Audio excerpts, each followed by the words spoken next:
At Bitcoin, the title of the video, actually I forgot what I titled it. Something like double. Let's see what we titled it.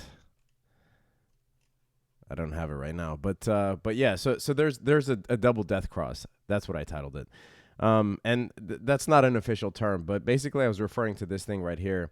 I talked about it. If you're on the Discord, then you're privy to this info. But basically, back in April, we were saying, that if the 50-day moving average, which is, let me pull this up real quick.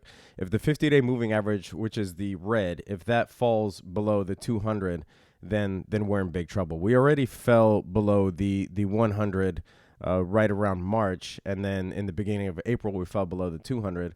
Now we're seeing the 100, which is this green right here. I hope you guys can see this really well on your screens, but the 100, which is this green right here, if this falls below the 200, now that would be an unprecedented event. Not unprecedented, but historically rare event. We haven't seen that, and I'll go back and I'll show you where we've seen that in history. But if this green falls below this blue, it could spell trouble, especially considering this low period of volume here. Now, how do I know that this is relatively low volume? Well, you don't even have to go all the way back. I've done a video on this a couple of days ago, maybe 3 or 4 days ago.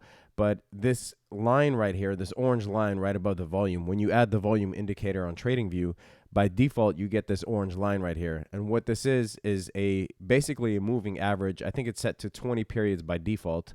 It's a 20 period moving average of the volume. So you could see how far below that we have hit basically almost every day, meaning we are below the average on volume. So you don't even have to, go back in history so many candles in order to determine that. You can just look at this orange line right here, which is a moving average of the volume. Excuse me, I'm still a little under the weather, so if my voice sounds a little iffy, and if I look a little iffy, that's why. So we can go back in history and look at when this happened and what exactly happened when the 100-day fell below the 200-day EMA.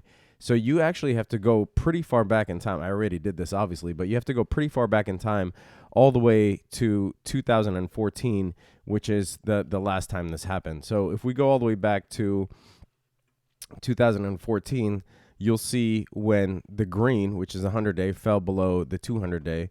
And it was, the last time it happened was right around September of 2014 right here. Now, this lasted for over a year, because it wasn't until November 2015 that we actually saw the 100-day cross back over above the 200-day, which is what we expect to see. So it lasted almost a year and a half. Now, the circumstances aren't exactly parallel. They aren't exactly similar. You hear a lot of TA analysts and crypto YouTubers talk about what happened in 2014 or 2015, especially when it comes to these moving average crossovers. And people fail to mention that the Mt. Gox, the Mt. Gox controversy happened in 2014, right? That's when at that time, the biggest crypto exchange, at least with regards to BTC volume, the biggest crypto exchange had lost, more than 50% of its Bitcoin holdings. There was, rumors that it got hacked, et cetera, et cetera. Some people think it's an inside job, but people fail to mention that. And so it's not an exact parallel to what we have today, because imagine the biggest exchange that we have currently, imagine they lose all of their BTC and they can't recover it, and that BTC is accounted for, and the owners of that exchange run off and hide. That would be similar to what happened in 2014. But it still does not neglect the fact that a moving average crossover, or a death cross, where the 100-day crosses below the 200-day, an event that hasn't happened in 4 years, is still a potentially tragic event. Now, we need to see this volume coming in. I was talking to some people on the Discord earlier about possible patterns. They were asking me, "Oh, do you see an ascending triangle or a pennant forming on the 1 day?" And I was saying that, patterns are less relevant in downtrends, for one, and two, they're much less relevant when we don't have any volume.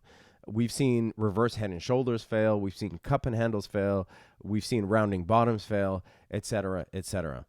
Now, let me go back to the chat real quick and see if there are a few more people that joined. Oh, wow, there's a lot of people in here. Miguel, what's up from Dubai?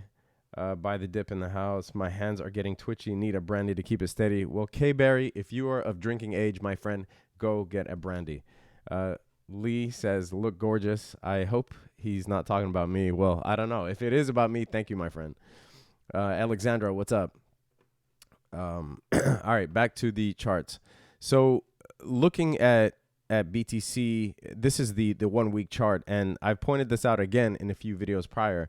If you look at the pattern that's currently forming, you do have a possible reverse head and shoulders forming, and it looks like it's playing out the way that we had drawn out a week or two ago regarding this possible pattern here, right? So what I was saying was, if there was a reverse head and shoulders that was going to form, that this right shoulder, we could potentially go all the way down to 6,900, and this reverse head and shoulders, and especially this right shoulder, still be a valid pattern, right? If we went all the way down to 6,900. Now, if we broke the tip of this head right here and went below it, then obviously you wouldn't have a proper reverse head and shoulders pattern. We need this right shoulder to stay, the tip of this right shoulder to stay below the head, and it can do so at 6,900, maybe a little bit below that even. So it would still be valid. Now, if this reverse head and shoulder pattern plays out, then we could be in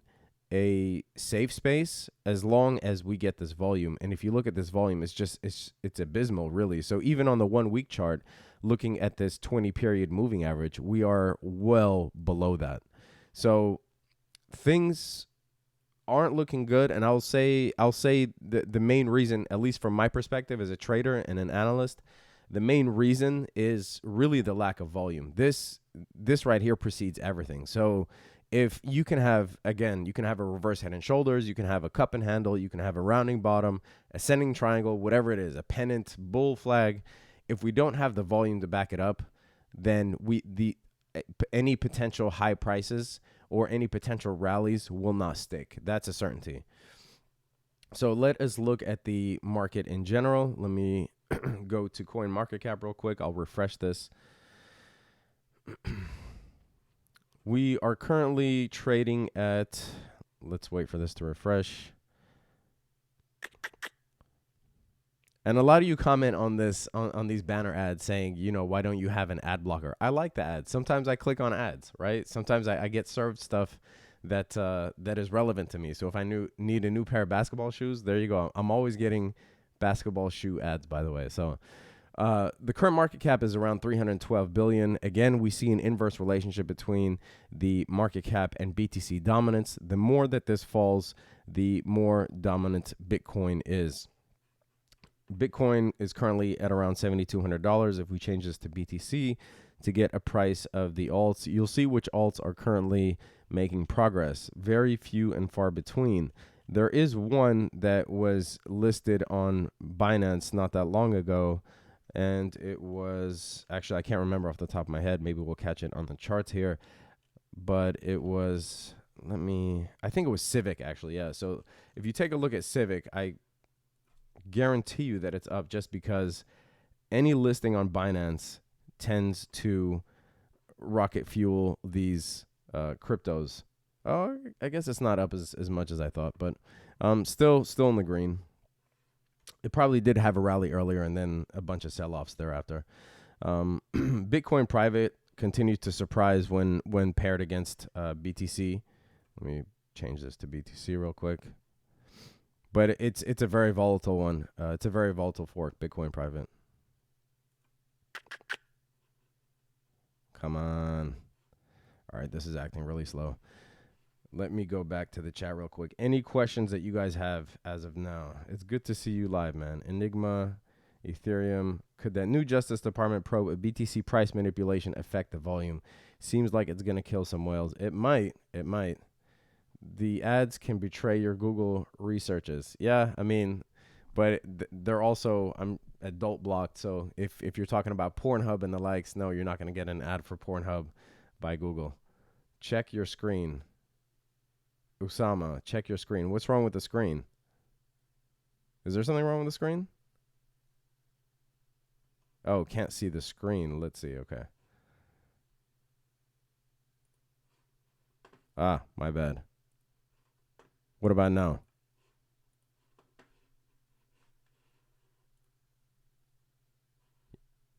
Can you see the screen right now? Yes, I'm sure you can. Okay. What do you think of the investigation into price manipulation? I mean, I think it's like everything else. I think that there is that the authorities are treading very lightly when it comes to all things investigation, and rightfully so. It's because they don't want to do anything drastic that might anger the masses, right? They're treading very lightly, and I've actually, you rarely see governing bodies behave in such a measured way. So I actually don't know what those investigations are going to bring into light. But we'll see. I mean, we'll see. We'll keep tracking it for now. What price level are we going to get a proper bounce? I'm slightly underwater because I bought in at 8K. Tarmo Millman. Well, Tarmo, if you follow this channel, if you've been following it for a while, you know that I always say have your exit strategy set. Now, again, we could get a bounce, right? You could get a bounce. So price, we don't need volume for price to move, but you do need volume for prices to sustain, right? So you could get a bounce off of, a moving average or off of a fib level, but you do need prices in order for prices to sustain. You do need volume. It looks like we are currently holding in this weird space between 7,200 and 7,400, which really doesn't mean anything in terms of resistance and support levels, right? It doesn't mean anything with regards to the moving averages or even the fib levels. It's just kind of in this weird in limbo space, in my view, a no trading zone. I'm not going to trade BTC right now. One weird thing is if you look at this indicator right here, this is the Bitfinex longs versus shorts. You see it actually trending upwards, meaning that there are more long contracts in proportion to short contracts. So the sentiment is still decent with regards to Bitcoin. And we are seeing short sellers still afraid to dip their toes in the water. Let us go back to the chat. ONT sends you some love. Ferris, thanks, man. Does that mean you want me to do an analysis on ONT? Let's see. Hi from Scotland. What's up, Stuart? Do you think the bottom will most likely be around 6.8K? I think 6,800 is historically a point of support, but again, if we still have dwindling volume and we see this double death crossover right here, again, this is my term, it's not an official term, then we might actually see the bottom historically around, which is around 6,600, 6,500. We might see that support level. So let's move on from Bitcoin. Let's go on to Tron. So looking at TRX, it's been on a healthy uptrend really since, I would say, since the beginning of April. But we do now see a pullback ever since today and yesterday. We see these double red candles. Now, TRX, it's interesting because obviously they're launching their mainnet May 31st. And a lot of you are asking me what is going to happen after the mainnet is launched, right? Are we going to see a drop off? Are people going to dump their coins, et cetera, et cetera? It's not like a fork, right? I don't know why people are viewing a mainnet launch as a potentially negative situation where demand is now therefore lessened or diminished after a mainnet is launched. So let's take the Bitcoin private fork, for example, right? So when the Z Classic and Bitcoin private fork happened, we knew that there was not going to be any more demand for Z Classic. So after the fork, as soon as a snapshot happened, you saw Z Classic's price just tank. It went from triple digits to single digits in terms of dollar amounts, right? Well, a mainnet is a positive event. It's not a negative event. A mainnet is a main platform. That's just like, if you're not familiar with technical terms, crypto related, A mainnet is, just think of it as if a company is releasing their main platform or a main product, right? Like imagine the days before the iPhone or the days before Android. If Google or Apple were working on this thing for a long time and there was a lot of hype and there were, some people had access to the tests, to the test versions of these products, and then they finally released and the release was a success. Would you expect the price of Google or Apple to drop after that? No, because they release something tangible into the market, which creates even more demand for the product that they're selling or offering. So a mainnet is technically not supposed to diminish demand if the launch is successful and the product that they do launch is deemed a success. Excuse me. And the product that they do launch is deemed a success, right? So technically, we're not supposed to see a drop off in demand after Tron or EOS releases their mainnet. But then again, this is crypto. You can't be confident in the average crypto trader's knowledge with regards to mainnets and launches, etc. So you could very well see a drop off. I wouldn't expect it. And long term, I expect these mainnet launches, if they are successful, they launch on time, and they launch with the features that people expect, then you can expect demand to increase. So with Tron, we do see a pullback. A lot of you were asking, what is a good buy zone? Well, we're now nearing the point between the 0.5 and the 0.618, leaning more towards the 0.5 fib level. This traditionally would be a buyback zone for something that's been on an uptrend and is now pulling back. We do see there is a divergence between the price and the RSI. A lot of you have been asking me about this. This is a hidden bullish divergence when the RSI makes a lower low and the price makes a higher low. This is called a hidden bullish divergence. And that is an indication that there will be a continuation of the trend. So if there's an uptrend, there will be a continuation of that bullish uptrend, which is what we expect. We do see that there was really healthy volume coming in towards the end of April, beginning of March, and that volume start to dwindle. One of the saving graces is that we don't see a lot of red volume, right? So there hasn't been a lot of sell-offs after people bought into Tron heavily. So I do expect, right around if we do hit the 0.5 level, I do expect to see a retracement back towards the uptrend, especially as we near that Thursday date and if Tron launches successfully.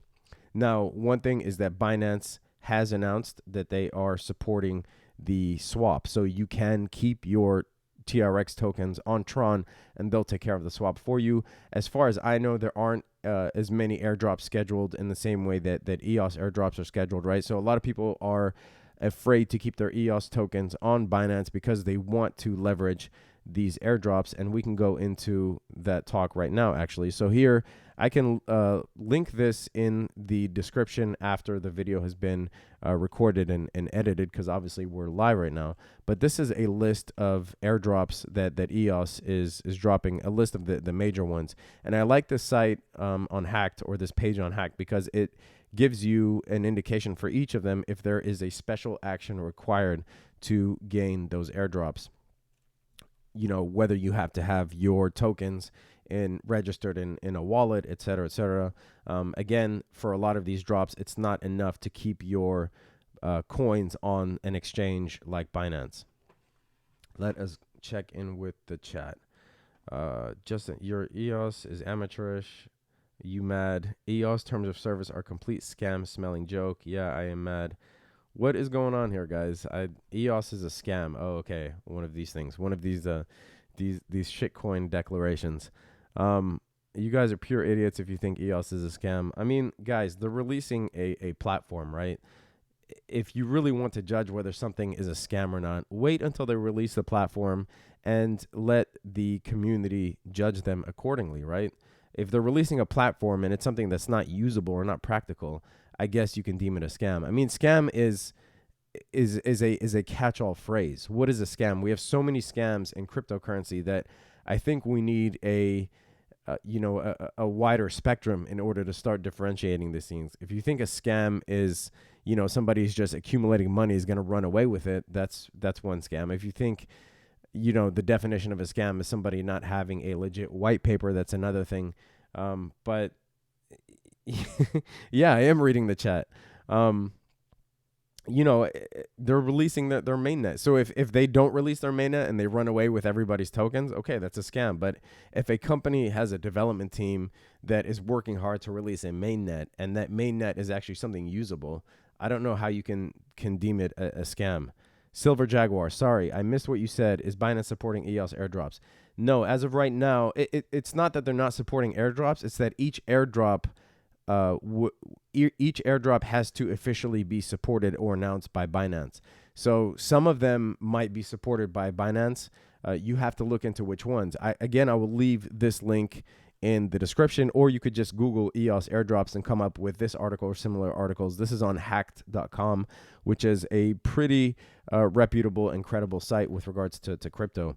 So this is just the list of EOS airdrops that are happening in the coming days, and what actions are required in order for you to take part in them. Now, a lot of you have been asking, what is an airdrop or why airdrops? Well, an airdrop really is basically just a marketing strategy, really, and it's a way to give back and to spread awareness and hopefully gain some sort of mass adoption about that project or that coin. Right. And especially in the United States, where ICOs have been deemed illegal, or if you live in a country where ICOs are deemed illegal, it's a way to circumvent that as well and provide you with a few free tokens of a project that will then put that project on the map in your purview, or put it in your perspective, so that you now know what that project is about. So it really is a marketing strategy. That's what an airdrop is. So I would actually prefer airdrops to ICOs, because there is less of a chance of a scam occurring, right? I mean, you're getting the tokens for free at a certain ratio, as opposed to having to then, trade in your ETH or whatever token in order to get some tokens of something that you absolutely know nothing of. At least in this case, you get free tokens. You get to hear the name of the project. You can then do your own due diligence regarding the project and see if it's something that you're interested in or not. So it's really a marketing strategy, a smart one in my opinion. Might be an expensive one for the project itself, but you have to spend money in order to create a successful marketing strategy in most cases. Let us go back to the chat. You are right, fraud. Do you think exchanges register their wallets and so benefit by airdrops if you don't take your tokens out? You mean using your tokens to get the airdrops? I don't know. I think that would be something that would be trackable, right? I mean, especially if you had the exchange's wallet addresses. What's the very bottom indicator on his TV? The very bottom indicator. Are you talking about on Bitcoin? Dead game. Are you talking about on Bitcoin? The very bottom indicator was the shorts, the longs versus short contracts, right? It's tied to Bitfinex, where you can actually short Bitcoin. So it basically, here, I'll go back to it even if you want to see it. But this is basically a ratio of longs to shorts on Bitfinex. So if this is rising, it means there are more longs in proportion to shorts, and vice versa. So if that's what you're talking about, this is Bitfinex long to shorts, and you can find it if you click on indicators here. I actually have it saved under my favorites. Bitfinex BTC longs versus shorts, and this one is by the user Last Battle. So if that's what you're asking about, that's what it is. All right. Let me go back up. I wanted to see, somebody had a question about analysis on another coin. Well, I'll go into Burst because someone had a question on Burst. It was actually the first question in the chat, and wanted me to do technical analysis on Burst. And if you don't know what Burst is, we can go to their site real quick. But they call themselves the Linux of blockchain. Burst is an open source, decentralized platform that connects people, companies, and financial institutions. It allows you to move value according to your own rules within a scalable, green, and customizable ledger. So it allows you to exchange value, create payment channels, build your own applications. It seems like a robust platform. I'll admit, before this user sent me this question, it wasn't something that was totally my purview. Looking at, if you want me to do technical analysis on this, we can jump into it straight. Hopefully some other people are interested in this. If not, I'll go into it really quickly. Excuse me. So the one thing that jumps out at me quickly with regards to burst in terms of technical analysis is we do see these tall green volume bars. There has been a ton of buy volume, which is great, especially in relation to some of the coins that we just looked at, right, where we've seen weak volume. It's currently trading above all three moving averages, the 50, the 100-day, and the 200-day. The good thing is that we also see golden crosses forming. Golden cross is when the lower moving average crosses finally above the higher moving average, right? We call that a golden cross as opposed to a death cross. You see the 50, which is the red, the green is the 100, and the blue is the 200. They're now in line as you expect them to see, 50, 100, 200. So that is a good sign. In terms of trend, we do see that there is obviously an uptrend forming here. And the all-time high, at least with regards to Bitcoin price, is... Oh, actually, I used the wrong one. 1 second. Price range. The all-time high is actually 109% away. So you do stand to make, assuming we hit all-time highs, you do stand to make 109% if we ever get back to these price levels that we saw in January. Overall, I mean, again, without knowing any fundamentals about this coin, you could say that the technicals look good. Again, the thing that jumps out are these tall green volume bars and not a lot of sell-offs. So without knowing anything else about the coin, I would say that the technicals look decent. You could, if you were going to make an entry, where would you make that? Well, the fib retracement is actually a really good tool for that. So if you were to take a recent realistic high, so let's say that there seems to be a lot of resistance around this level, then you would start your fib here and end at the recent swing low. And since we are in an uptrend, you want to start from the top to the bottom as opposed to the opposite if we were in a downtrend. So sometimes you'll see the one of the fib level at the top, and sometimes you'll see the one of the fib level at the bottom. So we are currently below the 0.618, possible good re-entry point. Again, you don't have to go all in when you're buying back or when you're reinvesting in a coin. You could go partially for a third or a quarter of your budget, and then see how the market reacts from there. But we are currently in what you could justify as an opening position. Let me go back to the chat again real quick. What's up with Bitcoin Cash stealing Bitcoin Twitter handles and hence seducing people into buying Bitcoin Cash? This is by CLA Rindle or Cla Rindle. That, I mean, a lot of people don't condone that fuckery in, excuse my language, but in the crypto space, because you know, Roger Ver has some pretty questionable marketing tactics with regards to Bitcoin Cash, and that's basically what you're referring to, right? It's not stealing if it's available, right? There might be some underhanded, crooked things that he's doing, but you know what he's really doing is marketing Bitcoin Cash as the real Bitcoin, and Bitcoin Core is something that is not in line with Satoshi Nakamoto's vision. So. Burst is HDD mined. Yeah, it is hard drive mined. You're right. Burst is a shit coin. Well, dude, I mean, I love how that's now a catch-all phrase, right? There's no nuance at all when people say shit coin or scam, right? That you have to provide a little more nuance in that. When you talk about stocks, there isn't really a catch-all term that's you know, deemed a shit stock, for instance. You talk about why that stock, why maybe some of the fundamentals or the technicals or some of the questionable behavior behind the board. You know, you talk about those things. You don't just deem something a shit coin or a scam, etc. I hope the majority is right and EOS will become a great project. All right, let's go over EOS real quick since we went over Tron. So looking at EOS, again, this is another coin that is on an uptrend. Let me just get rid of this real quick. We are currently trading above all three moving averages. EOS is scheduled to launch their mainnet on June 2nd. We did talk about the EOS airdrops here. So again, Google that, and I'll leave this link in the description post video. But we do expect EOS. I mean, EOS has been breaking all-time highs and moving past them pretty comfortably. And we do expect EOS to keep rising as the airdrop, or sorry, as the mainnet gets launched, right?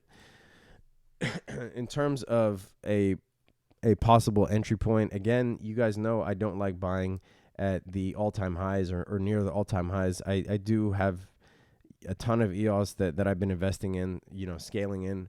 And I have been taking profits along the way, but I've also been scaling in as well after taking profits. So we are currently nearing the 0.618 fib level. Possible buyback zone. You could buy back at, I mean, there is always a case to be made for buying back a coin or a security that is on the rise, right? Something that's rallying. There's always a case to be made for buying, sorry, not buying back, but investing in a coin that is rallying or parabolically rising, right? Because if you back in December or November, if 8,000 seemed out of the ordinary for Bitcoin, but you saw that it was on a continual uptrend and you're trying to justify a position, if you did open at 8,000 and you rode the wave until 20,000, then you made money, right? So it's not that you can't make money when a coin is near the all-time high.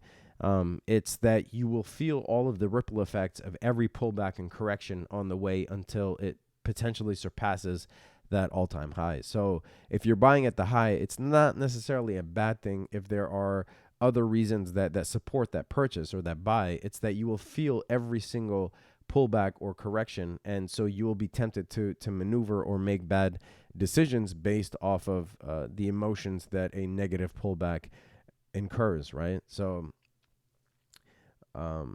yeah, but you could justify opening a position at 0.618. Again, this is not financial advice. This is just me talking to myself based on my own trading strategies. But you could potentially justify right around the 0.618 fib level. If you did get stopped out by this recent pullback, again, you could justify reopening a position at the 0.618 fib level in order to ride that wave until the mainnet is launched. All right, let me go back to the chat real quick. Oh, I said I would be giving away a shirt, High Traveling Crypto. When we see a weekly chart oversold like Nano, should we be cautious about the project, or it's time to get greedy and make an entry? It depends on the volume, my friend, but this is by Crypto Chow. I hope I'm pronouncing that correctly, but I'll go and look at Nano in a second. I did say that I would be giving away a shirt from my website. This shirt specifically, this is the Traveling Crypto logo shirt. This is a unisex shirt, meaning obviously you know what that means. And I will be giving away a free shirt in the color of your choice based on a question. Let me think of a question right now. So talking about charts and indicators. So if we're looking at, let's say we're looking at the moving averages. All right. So the first person to answer this question right, I will be giving you a free shirt in the color of your choice in your size. So looking at the moving averages, are the moving averages a leading or a lagging indicator? Leading or lagging? The first person that answers that will get a free shirt in the size and color of his or her choice, right? Are the moving averages a leading or a lagging indicator? Transgender shirt. I mean, sure, it fits everybody, dude. So, I didn't come up with the term unisex. DXM says lagging. Correct. So you win the shirt, DXM. If you're on the Discord, hit me up. If not, then you will have to, I guess, email me your email address, and we'll figure out the size and the color that you want. My email is thetravelingcrypto@gmail.com. Or, again, hit me up on the Discord. DXM, you win the shirt. So hit me up on the Discord or on email if you're not on the Discord. I don't know why you wouldn't be on the Discord, but the Discord is free. And I'll leave that link in the description if you guys aren't signed up yet. So go ahead and hit me up, DXM. Congratulations. Ferris, we call it the Beast, a.k.a. EOS Beast Mode.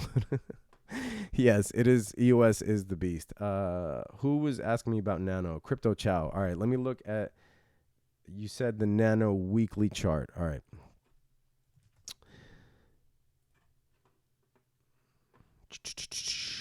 Let me look at the weekly chart of Nano.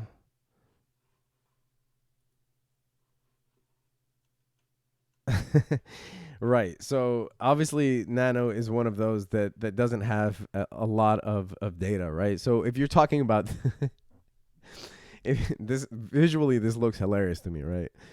If you're talking about the weekly chart, you can't go.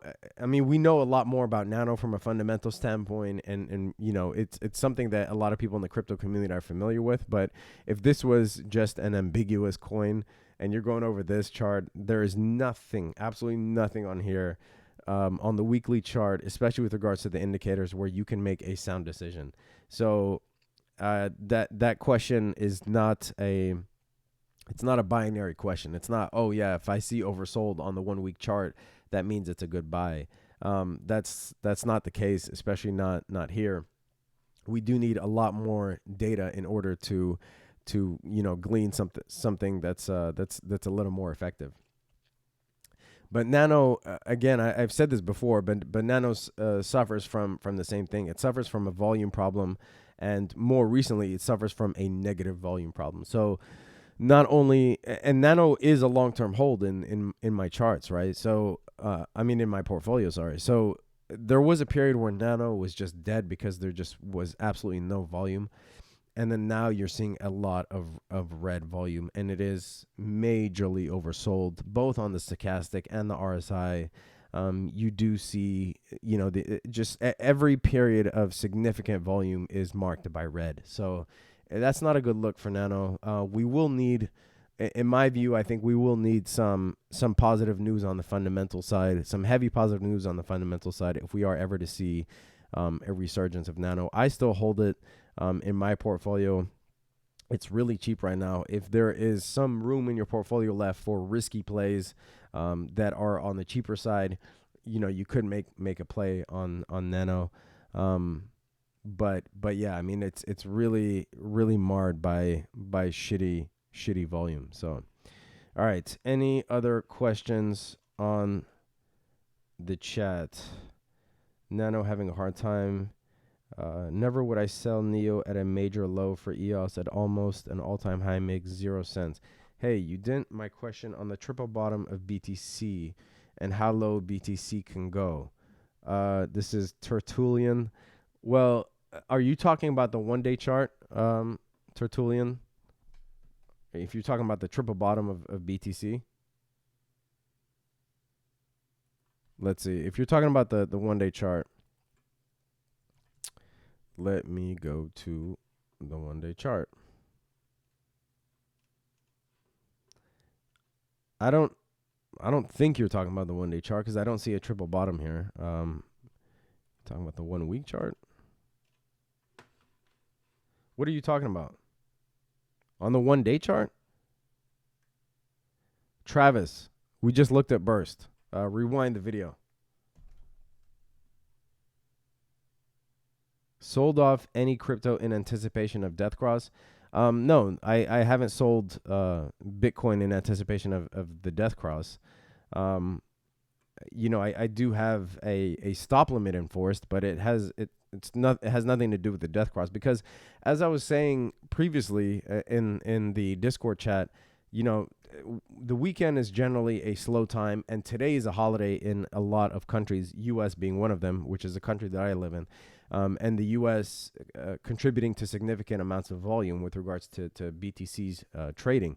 So we could see a Tuesday in which there is some nice green volume coming in.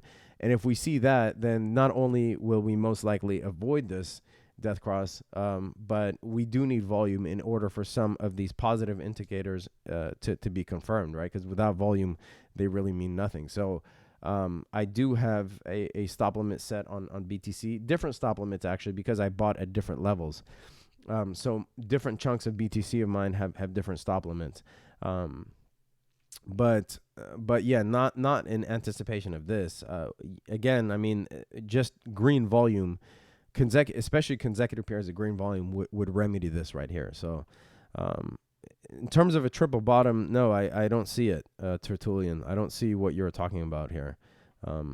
Maybe if you're on the Discord, you can hit me up and we can discuss more in there, because obviously it's harder to do back and forth on here. But I don't see a triple bottom on the 1 day for Bitcoin. In terms of what the bottom is, again, I did answer your question. Currently, we do see resistance at 6,600. Now, the thing is, we got to 6,600, and we still, this was before when we had a lot more heavy volume than we do now, right? So if we continue to dwindle, if volume continues to dwindle, the price will continue to dwindle, right? In effect, and if we do get to this 6,600, this zero level on the Fibonacci, if we do get to that, actually this should be one right here. This should be flipped, and you can actually do that pretty simple on TradingView if you click reverse here. But if we do get to this one level on the Fibonacci, right, then, and we don't have volume, then we could see more of a retracement past the 6,600 levels. And that would be for the first time in 2018, which would not be a good thing, right? And then if you look at the indicators, we're almost oversold on the RSI. The stochastic doesn't look good. The MACD looks like it's trending downwards. So there really isn't anything, positive going for Bitcoin at the moment. Sad to say, and this isn't to spread FUD. This is just a statement of fact based on the charts that we see currently. All right. Zoom out. You're traveling crypto. How old are you, bro? I'm old, man. I'm old. Often we see a decrease in volume before a breakout, though. Yes, sure, but you do need an increase in volume in order for those breakouts to sustain, right? Get to 1. There's your triple bottom. Get to 1. There's I'm not sure what you're saying. Do you see any inverse head and shoulders on the weekly? We went over this. There is a possible reverse head and shoulders on the weekly. Yes. But it isn't completed yet, right? We do need the price to rise actually in order to see a reverse head and shoulders on the weekly. So I think we are nearing the point that I'm going to be ending this. But thumbs up, like always, man. Thanks a lot. Thanks. Let us just jump into this article that just to keep us in perspective. But I found this article on A&B Crypto. 87.5% of all Bitcoins will be mined by 2020. Here's why it matters. This article basically talks about what you would expect, right? That most Bitcoin will be mined by 2020. They expect the last Bitcoin to be mined by 2140. And they're basically saying that, if we get to the point where 87.5% of Bitcoins are mined by 2020, that because the traders or investors will realize that the demand or the supply is actually limited, that would increase demand, and most people who hold Bitcoins will be in great luck because this is the last time that we'll see Bitcoin priced at 10,000 or below. That very well could be the case. But, we've seen Bitcoin has to be revered still in order for that to be the case, right? There have been a lot of things in our world's history that have been deemed as valuable at one point, and the limited supply of that object or that commodity, affect the price and affect the demand. But if the outlook of that commodity is no longer revered, then supply and demand doesn't really matter. I'm not saying that that's the case. I'm just saying that Bitcoin will have to still be revered in the same way that it is today, or that it has been in the last year or two, in order for that to be the case.